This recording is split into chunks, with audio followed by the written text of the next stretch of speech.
For trade in North America, if America is unwilling to engage, then it's fine to let it go. Forcing something that doesn't fit will never work, and forcing a sale is not the way to go. The real issue is that if the Panama Canal is controlled by America, it will pose a serious threat to trade between China and Brazil. And Brazil's soybeans and iron ore are of immense strategic importance to China's food and economic security.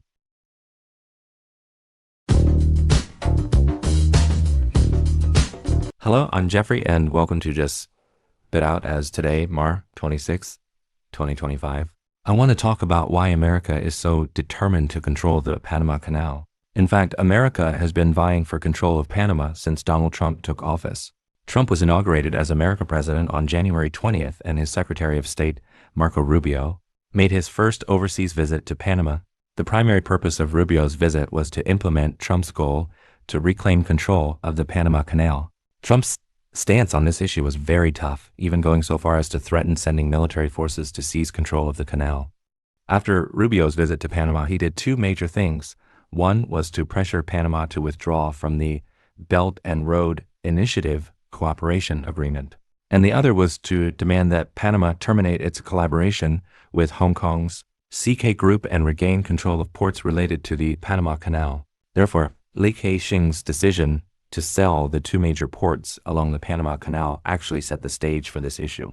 For America, controlling the Panama Canal is crucial. From a strategic perspective, America has been implementing a contraction strategy, and the Panama Canal will be a key gateway for the North Atlantic Economic Zone in the future. From the America viewpoint, if the country shifts from global expansion to strategic contraction and retreats back to North America, the plan is to secure control over Mexico, Canada, and Greenland, thus controlling the entire North American continent. But this is just the first step in America's strategic contraction. Geographically speaking, North America is much closer to Western Europe than America West Coast is to East Asia. In fact, one key element of America's post-globalization strategy will be the integration of the North Atlantic Economic Zone, effectively merging the economic structures of North America and Europe to form an economic inner loop of America.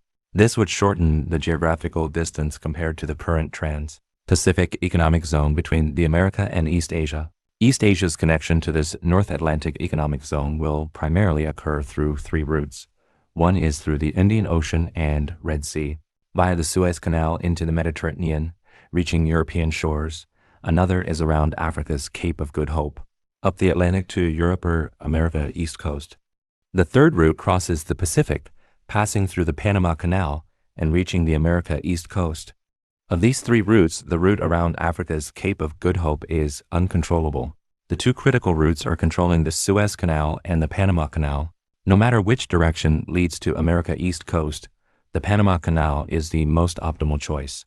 If America wants to build a North Atlantic economic zone, controlling the Panama Canal would allow it to cut off trade competition from East Asia. Goods from East Asia traveling through the Indian Ocean, around the Cape of Good Hope, and up the Atlantic to America East Coast would have a much longer journey compared to goods crossing the North Atlantic directly from Europe. Of course, with global warming, a new route through the Arctic might emerge in the future. However, if America secures control over Canada and Greenland, it will naturally also control the Arctic route. In fact, of all four maritime routes, America could control three of them. This is the core reason why America must seize the Panama Canal. For America, once it shifts from global expansion to a North American strategic contraction, it will need an economic loop within developed Western nations. The North Atlantic, encompassing both North America and Western Europe, will become an important support for America's economy.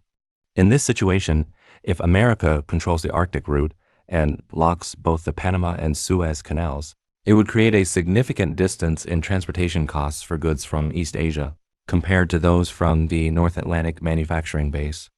The idea of America creating its own North Atlantic inner loop economic zone might sound unbelievable to many, but as I mentioned earlier, by controlling just two key gateways, America could cut off competition from East Asia to the greatest extent possible. And America has already begun making moves in this direction. In February 2025, America Trade Representative's Office announced high port fees for Chinese shipping and maritime companies. A single trip for Chinese-built ships to America ports could incur a fee of up to $1.5 million, or a fee of $1,000 per ton of cargo. This measure alone, according to America Importers Association, could increase shipping costs for Asia-America routes by 15% to 20%. While this might appear to be a direct strike against China's shipbuilding industry, it is in fact targeting East Asia to North America shipping routes.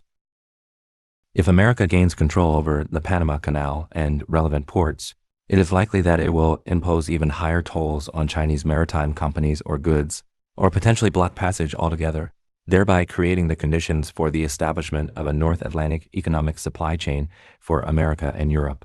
For trade in North America, if America chooses not to engage, it's fine to let it go.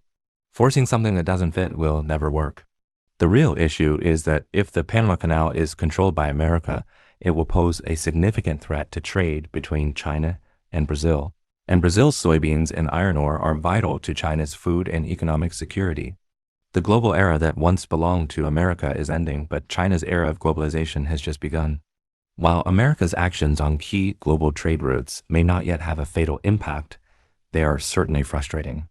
Therefore, China may respond by deploying more O-55 destroyers, sending a message of deterrence to America.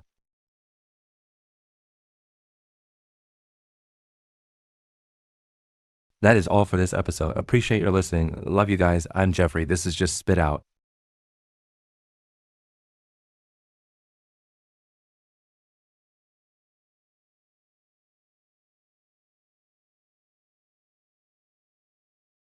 Just hit the subscription button down below for more unique observations for this topic.